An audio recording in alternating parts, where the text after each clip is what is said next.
we are going to dive into the MLB trade deadline now. There was a ton of action, especially considering that it's only a 60-game season. You weren't quite sure what the prices would be and how teams would react. And there were a lot of starting pitchers that were on the market. Some got moved, some didn't. The asking price was very high for a lot, starting with the big fish and the one that most teams were interested in acquiring, Mike Clevinger. Yeah, I mean, you look at, first off, the Padres are the biggest story in baseball. You thought going into this season it'd be the Astros. Maybe the Dodgers getting Mookie Betts. The San Diego Padres. First, we have Tatis with the Grand Slam and the unwritten rules.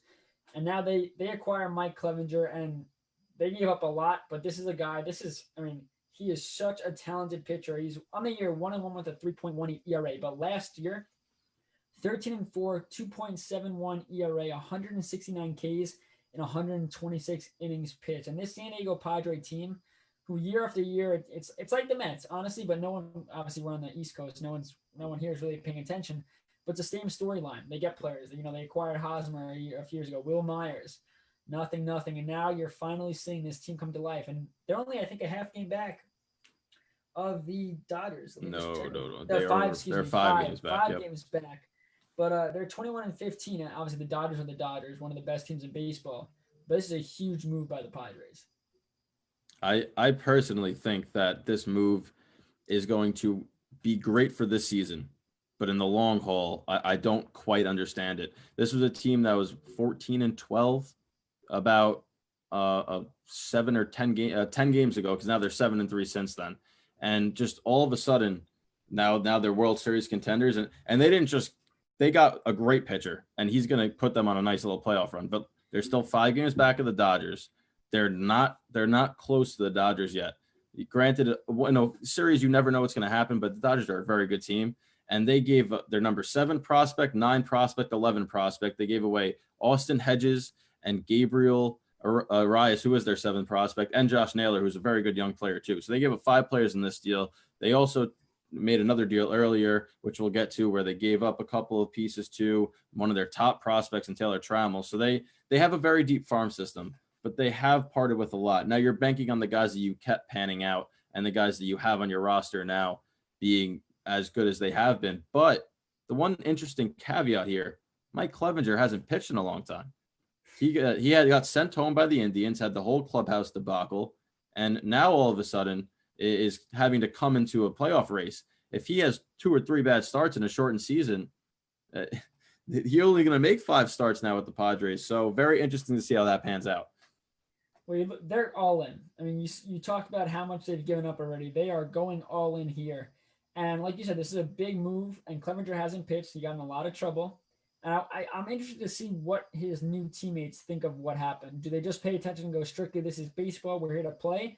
Or does he get a cold shoulder? It's going to be interesting to see how they bounce off the way his actions of what has happened so far this season. Yeah, I mean, it's going to be very interesting to see. And we'll get to the Seattle deal quickly because, I mean, obviously it's relevant. Austin Nola, Austin Adams, and Dan Altavilla go to San Diego. So they do replace their catcher. The Seattle Mariners, very, very interesting how they took Nola from being a minor league kind of bust to getting enough value to get Taylor Trammell, who's the main attraction here. Ty France, Luis Torrens, and Andres Munoz also go there. All guys that could wind up being very impactful for the Mariners if they live up to their full potential. So San Diego, arguably the busiest team and the biggest winners on paper right now. One other move they made, which I really like, is they get Mitch Moreland. And you would think, okay, what are they going to do with that? They have Eric Hosmer at first. Remember, it's the year of the DH. Yep. This is going to be a vital move if Mitch Moreland, can play well enough, because he's a lefty bat and he's come up big in the past, especially with the Red Sox. He's had some big at-bats. So this is an interesting move, and it's a veteran as well. You're on such a young team with your leader being Tatis, who is a young star in the majors. First off, they're up 4-0 right now. Tatis had a 2-run triple in this inning, but they are winning right now. So obviously, some of these moves are already hopefully paying off for them tonight. But you just look at it as this is what the trade deadline is all about. You're going to give up a lot, but if it comes down to winning a championship, who really cares? You look at the Yankees a couple of years ago and the Cubs. The Cubs know, what? We haven't won a championship. What was it, 180 8 years, something like that. 102. It was 100 and a something, yeah. very long time, and they parted ways with Gleyber Torres, who obviously we know as he's turned out. And they asked the Cubs, and they go, you know what? Yes, we traded a potential franchise player, but we won. Yep. Well, they won. Yes, they lose Chapman after he comes back to the Yankees. I mean, great move for the Yankees. It worked out for them, but it's about winning. Do what you have to do to win. Doesn't matter if these prospects in 10 years, or 5, years come up and they're dominating the league. It's, well, did the Padres win with the moves they make? And we'll find out. Yeah. Another team that, I just feel so bad for the Angels. It's just, they get rid of pieces and they're just never going to be good. That's how it seems. And the only way they're going to be good, and I really, really hate to say this, the only way they're going to be good and, rebuild their farm system is trading Mike Trout, which they're not going to do because obviously the best player in baseball, but the amount of prospects they can get will 100% turn their franchise around. But, you can't part ways with Trout. They trade Tommy La Stella today. Not a big piece at all, but it just seemed like the Angels, who they bring in, doesn't ever pan out. He was an all-star last year, Tommy La Stella, so it's a very under-the-radar move for Oakland, who also get Mike Minor from the Texas Rangers. But you're right. The Angels just year in and year out on paper go, okay, this could be the year. And they got Rendon, Ohtani. Oh, he's going to be healthy. And Ohtani immediately can't pitch. And Rendon started the year on the injured list. So another just disappointing season that's led to them being sellers again. And they really didn't get much from this trade, which is expected in a shortened season. But it's very interesting how teams are targeting this, because the next team that we're going to get into, the Toronto Blue Jays, are still behind the Yankees, and the Yankees have struggled mightily as of late. But with the 16-team postseason, the Blue Jays are in contention, and right now they would make the postseason, and they just went all out. They were the Yankees and the Rays, the top two teams in the AL East, made no moves, and the Toronto Blue Jays just absolutely went off today. I mean, they took advantage. They went and got Robbie Ray, and I mean, Robbie Ray has not been good this year. He's 1-4 with a 7.84 ERA. Last year he was 12-8 with a 4.34. But this is a guy the Yankees are actually looking at a couple of years ago. I think it was last year from the while he was on the Diamondbacks. And the Arizona gets Travis Bergen. He's a 26-year-old relief pitcher. He played 21 games with the Giants last season, 5.49 ERA. Take that as you may. But they also get Taijuan Walker, and he's got a career 3.91 ERA. And they also got Daniel Vogelbach. He's batting .094 this season. I guess they just threw him in there, but he got these were two separate trades because Vogelbach did get DFA'd. So somebody that he struggled mightily this year, and like you said, .094. But this is a guy that we've seen the pop he has. So the Blue Jays are just banking on a lefty bat, and they play the Yankees 10 times in the end of the season. And a good amount of those games are at Yankee Stadium. A lefty bat, power bat at Yankee Stadium. We know what could happen. So I think a couple of these moves are geared towards their divisional matchup with the Yankees. And listen, if they can beat the Yankees the way that the Rays have so far, they're going to finish ahead of them, and they might even bump the Yankees out of the postseason. First up, the Yankees lose 8. Before we'll get to the Subway Series in the last 15 minutes, but Yankees lose again today. This is probably Cole's biggest start as a Yankee after 3-game winning streak, set them on the right path against a hot Rays team. He doesn't have it early. Yankees can't hit.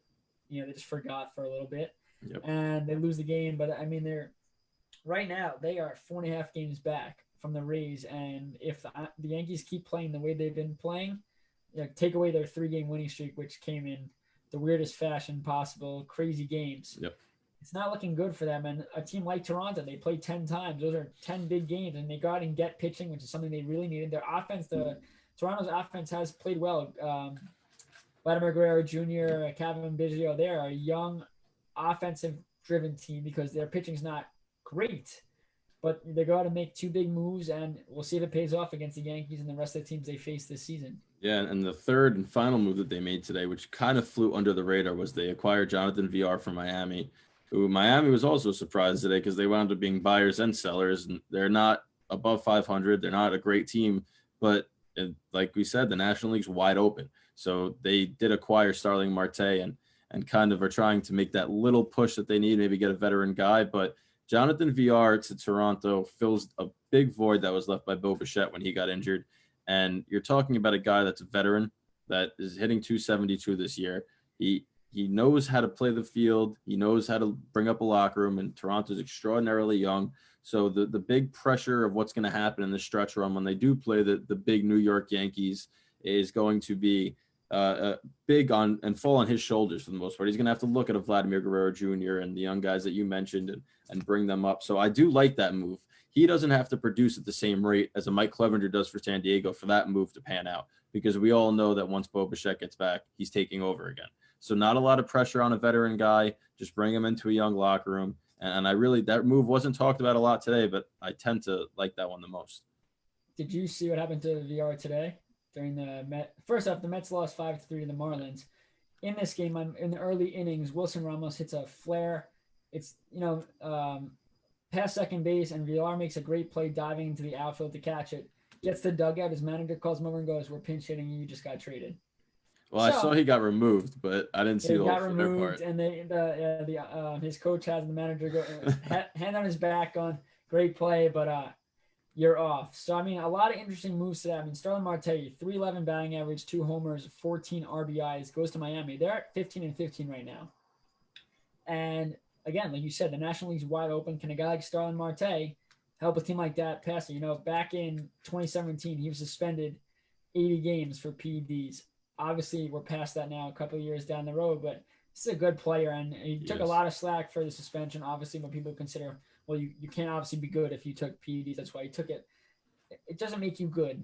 The PEDs don't make you a great player. They enhance it a little bit, but he's still a talented individual, and we'll see if he helps this Marlins team to make the playoffs.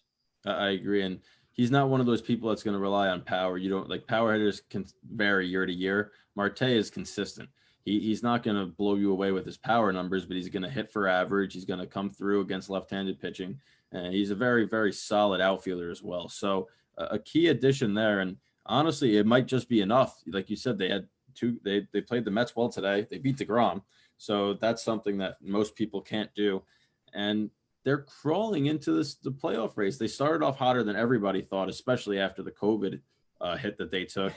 And it's honestly crazy that we could talk about the Miami Marlins and might be in the playoffs. And that's not, I mean, they're 30 games in, they're halfway through the season. They could be in the playoffs. So very, very intriguing to see how all that plans out. And the last move was the Chicago Cubs getting Andrew Chafin from the Arizona Diamondbacks just to boost their bullpen a little bit. Nothing major there, but it wasn't a huge deadline, but definitely a lot of intriguing pieces were added to a couple of teams who have big aspirations. I mean, the Yankees stayed quiet. The Astros stayed quiet. I mean, they're top teams that decided, you know what, let's not do it. The Yankees, pitching's been a problem. And hitting's been a big problem. Over the last 2 weeks, their bullpen has been terrible, but they're diminished completely. Yeah. So their guys are stepping into different holes. We saw Chad Green struggle immensely against the Mets, but then he comes back and dominant, so he's wishy-washy there. But you look at it, and it's just Lance Lynn is probably the next best pitcher available on Texas after Minor left and Clevenger's gone. But the Yankees had Lance Lynn. He wasn't terrible. He wasn't great, but I don't think that's a guy that the Yankees would want to go after anyway. So I think it was smart for them to stay and just hope for, all the Yankees need to do is hope that everyone comes back healthy. And obviously that's not going to happen because the Yankees' luck, it's just never going to happen.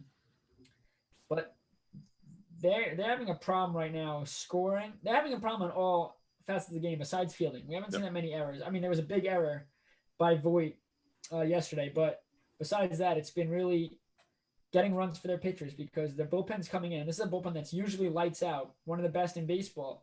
But the offense is giving them zero leeway. And we can dive into now the Subway Series, what happened this week in the last 10 minutes. But you look at the Yankees, and they were on a 7-game skid.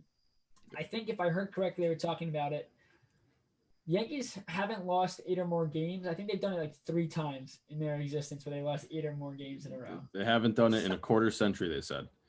And every other team has done it at least once. Yeah, just unreal. That was on the Yes Network. Yeah. Yes. Mike O'Kay or one of those goons said it. But you look at it, and they were outscored 37-19 on that 7-game losing streak. They only scored 2.7 runs a game. Yeah, that stood out to me. That's just not going to cut it. This is the Yankees we're talking about. And yes, they don't have their key hitters, but they got good hitters still in this lineup.